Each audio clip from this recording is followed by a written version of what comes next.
फरीदा को कैंसर हुआ तो असद इसे बताए बगैर छोड़कर दुबई चला गया। तो वो असद का इंतजार करती रही कि कब वो बच्चों के लिए खाना लेकर आएगा। असद ना आया तो बच्चे भूखे सो गए।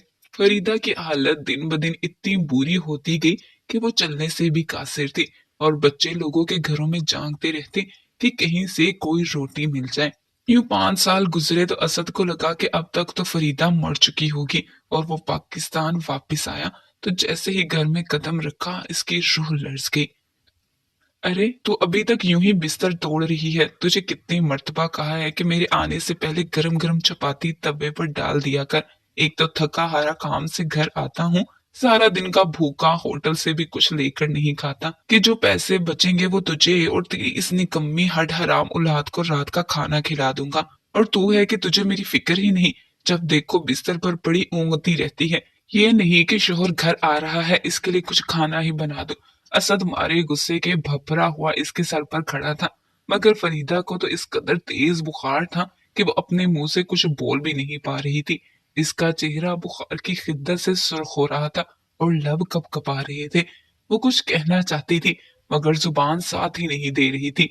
असद की आज ठेकेदार ने बहुत ज्यादा बेइज्जती की थी और वो इधर से ही बिलबिलाया हुआ घर में दाखिल हुआ था। एक तो इस कदर शदीद गर्मी थी कि प्यास से इसकी बुरी हालत थी। वो तेज तेज कदम उठाता हुआ घर की जानिब चल रहा था।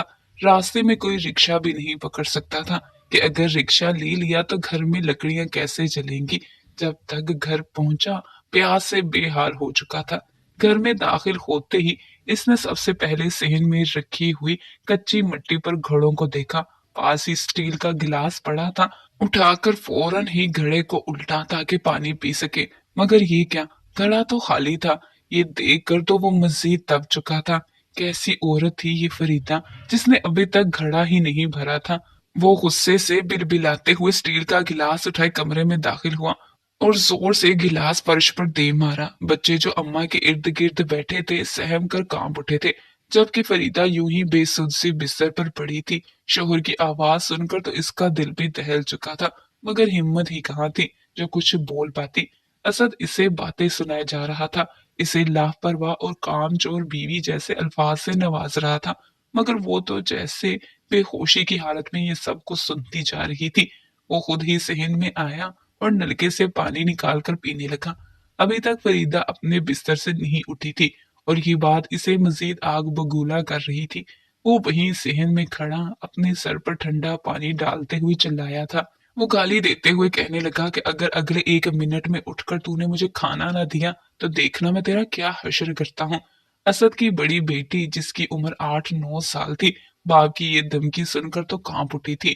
अव्वल तो बच्चों में इतनी हिम्मत ही ना थी कि बाप के सामने कुछ बोल सकते। एक माँ ही इनका आसरा थी। जब भी बाप माँ से लड़ता तो वो माँ के पीछे छुप जाया करते थे।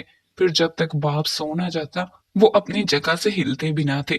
पहली मर्तबा इसकी बड़ी बेटी कौसर फौरन भागकर बाप के पास आई और कहने लगी, अब्बा अम्मा को कुछ मत कहो, अम्मा ने कुछ नहीं किया, मैं रोटी बनाकर दे देती हूँ। इन्हें बड़ा ही तेज बुखार है, सुबह से वो यूं ही लेटी हैं। उन्होंने सुबह से कुछ भी नहीं खाया, ना ही पानी पिया है। आप अम्मा से गुस्से ना हो, इनके लिए कोई दवा ले आए। ये सुनकर असद ने घूर कर अपनी लड़की को देखा, कहने लगा, बड़ी जुबान चलने लग गई है तेरी। कोई बीमारी नहीं है इसको, मौसमी बुखार है बस, और इसको भी इसने सर पर सवार कर रखा है। अरे घर में करती क्या है, ये छोटा सा तो घर है, कच्चा सेहन है जहाँ से इसने कभी झाड़ू तक नहीं लगाया। सारा वक्त घर में बैठी रहती है। एक खाना वक्त पर बनाकर देना होता है, इस पर भी इसके नखरे होते हैं। असद बोले जा रहा था जबकि कौसर फौरन किचन में गई।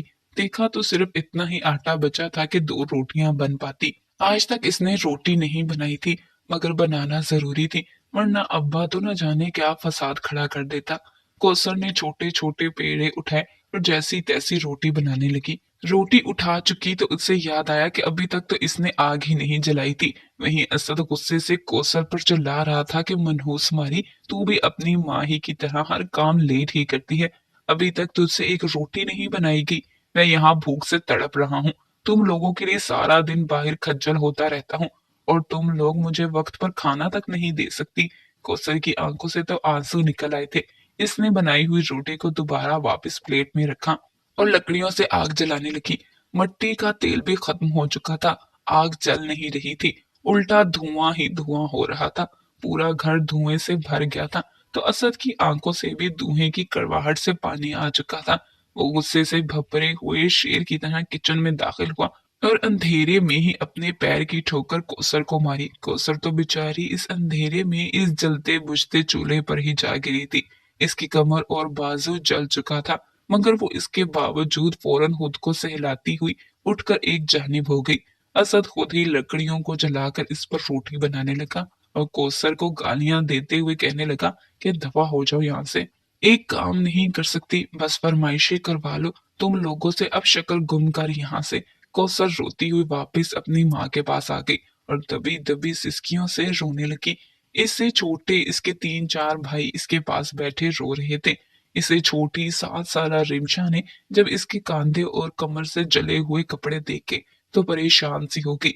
जैसे ही असद किचन से रोटी बनाकर बाहर आया और खुद ही मजे से बैठकर खाने लगा, तो वो किचन में गई और घी लाकर कौसर के जख्मों पर लगाने लगी। कुछ ही देर बाद बड़ी मुश्किल से फरीदा धीमी आवाज में पानी मांगने लगी।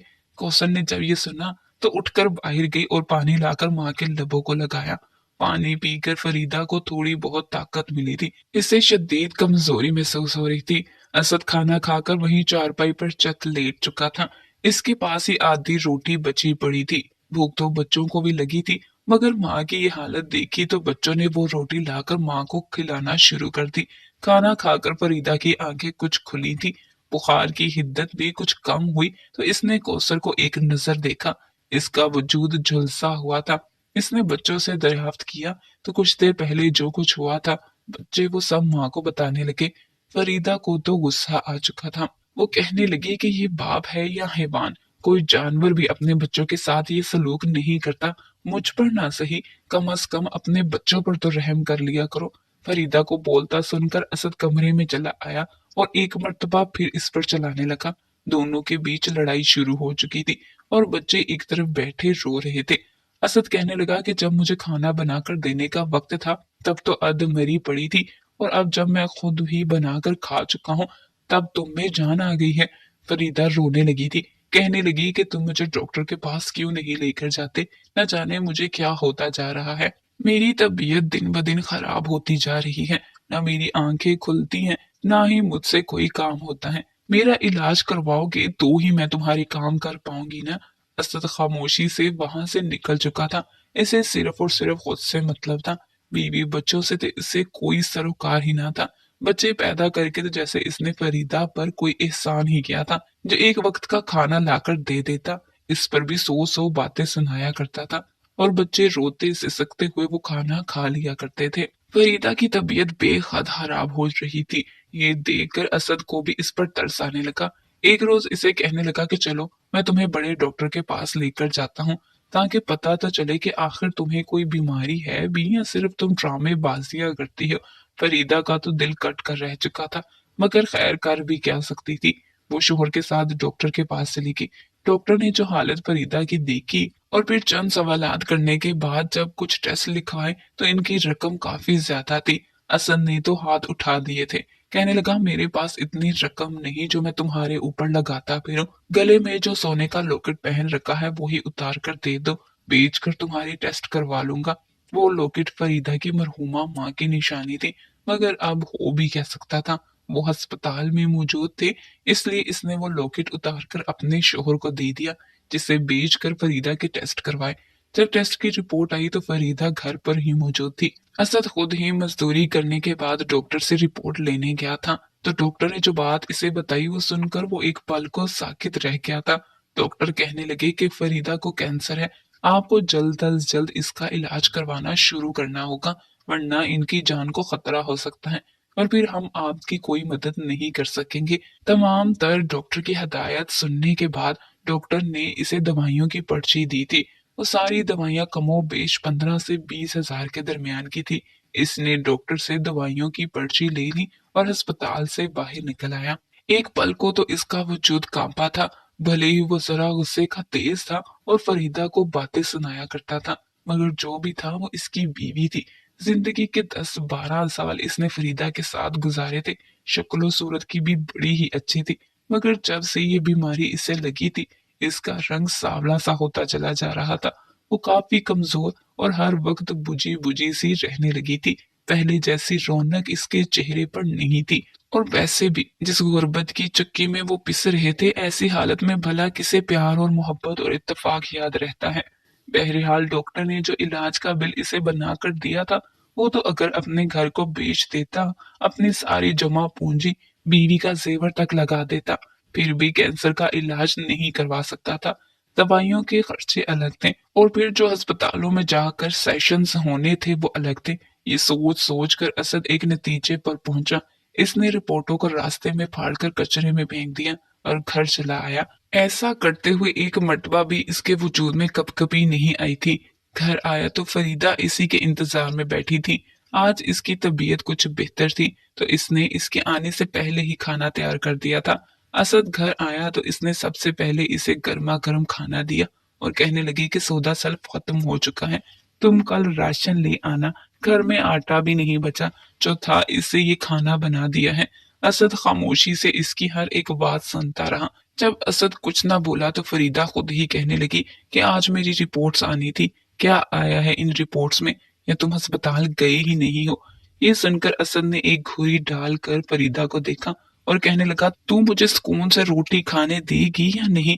घर आते ही इंक्वायरी शुरू कर देती है, क्या नजर नहीं आ रहा मैं खाना खा रहा हूँ? फरीदा की जबान पर तो वही ताला लग चुका था। वो खामोशी से इसके पास बैठी अपनी उंगलियां मरोड़ने लगी। बच्चे भी इस सहन में खेल रहे थे, इसी इंतजार में थे कि अब्बा खाना खा चुके और जो खाना बचे वो फिर सब अम्मा के साथ मिल बांट कर खा लेंगे। मगर तभी खाना खत्म करने के बाद असद कहने लगा कि डॉक्टर ने कहा है कि तुझे मलेरिया हो गया है, ये छोटी सी शीशी तुझे पीने को दी है। कह रहा था एक ही सांस में बगैर पानी के पी जा, तेरी बीमारी ठीक हो जाएगी। फरीदा ने भी सुख का सांस लिया था कि शुक्र है कोई बड़ी बीमारी नहीं निकली। असद ने अपनी जेब से मलेरिया की दवाई निकाल कर फरीदा को दे दी और कहा कि ये पी जाना तो ठीक हो जाएगी। फरीदा ने भी खामोशी से सर हिलाया और वो दवा ले ली। कई रोज से असद अपने एक दोस्त के साथ मिलकर दूसरे मुल्क जाने के चक्करों में था। किसी ने इसे बताया कि एक एजेंट दुबई में मजदूरों को भेज रहा है, वहां पर बहुत काम है और इन्हें अच्छे खासे पैसे मिलेंगे। इसने अभी तक फरीदा को कुछ नहीं बताया था, यही सोचा था कि जब सब कुछ मुकम्मल हो जाएगा तब ही बीवी को बताएगा। मगर अब जब इसने फरीदा की इस बीमारी के बारे में सुना तो इसे बताने का फैसला कर लिया। इसके पास जो भी जमा पूंजी थी वो सब इसने अपने दोस्त के यहाँ रखवा दी थी और जो भी कमा रहा था इसमें से ज्यादातर रकम अपने दोस्त के पास ही रखवा रहा था ताकि दुबई जाने के लिए कुछ रकम पास रख सके। इसका टिकट और वीजा दोनों ही फ्री थे। इस शाम जब परेशान हाल था अपने दोस्त के यहाँ गया तो वहीं इसे ये खुशखबरी मिली कि इनकी नौकरी दुबई में लग चुकी है और अब चंद रोज तक ही इसने वापस दुबई जाना है। ये सुनकर असद की खुशी की कोई इंतहा नहीं रही। घर में राशन खत्म था, इसने फरीदा को थोड़ा बहुत ही राशन ला कर दिया था। कहने लगा मेरे पास पैसे नहीं है, इसी पर गुजारा करो। मजबूरन फरीदा भी चुप हो जाती कि शोहर के पास जब रकम नहीं है तो भला क्यों वो अपने शोहर को तंग करती रहे।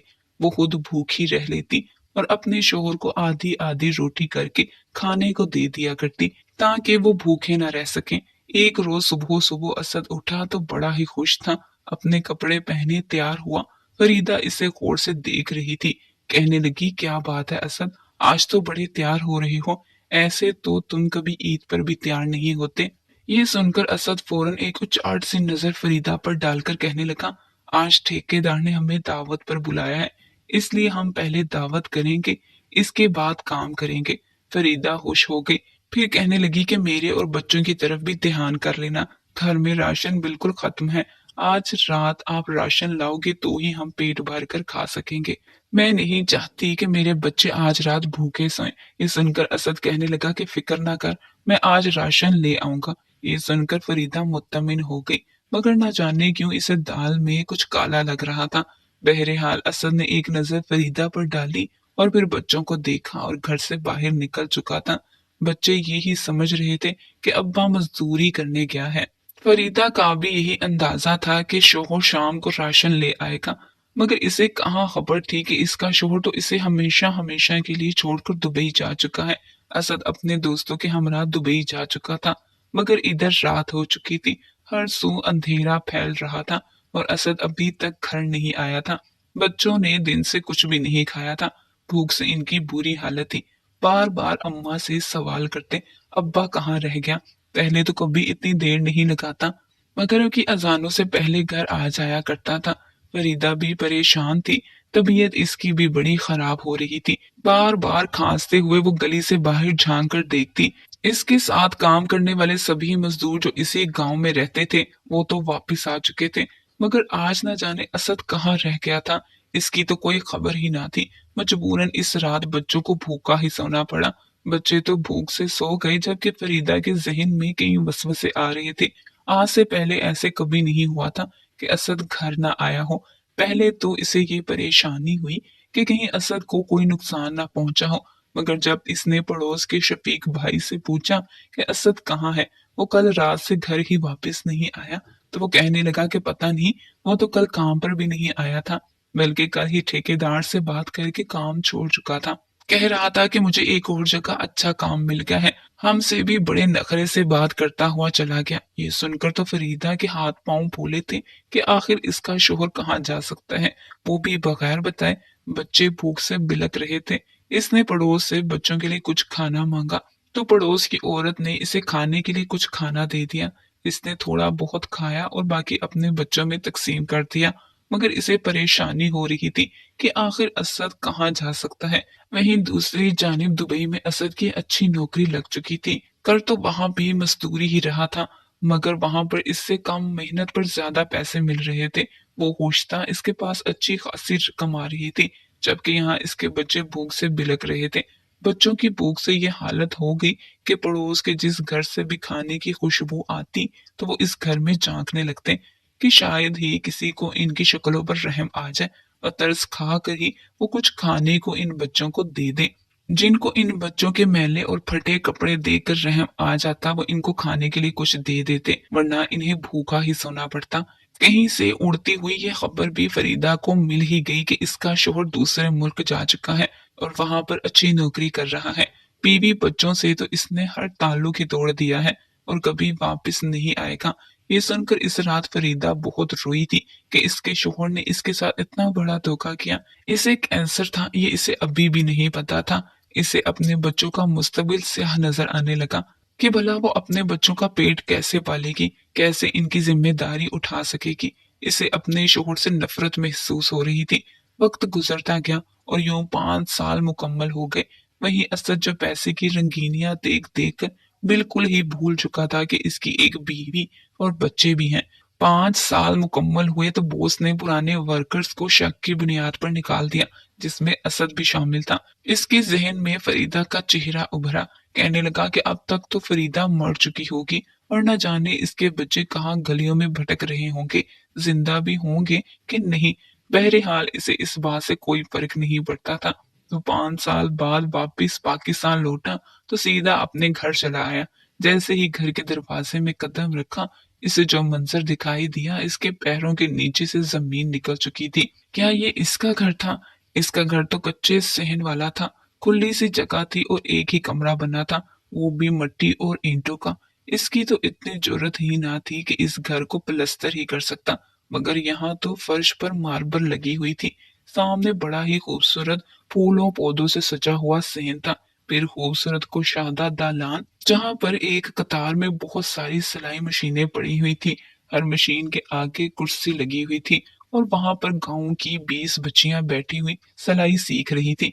सामने एक कुर्सी पर फरीदा बैठी सबको हदायत दे रही थी, जबकि वहीं सहन में एक जानिब कालीन पर कुछ लड़कियां बैठी सिलाई कढ़ाई का काम कर रही थी। फरीदा जो इन बच्चियों में ही मगन थी, दरवाजे पर खड़े अपने शोहर को देखा तो पलके झपकना ही भूल गई।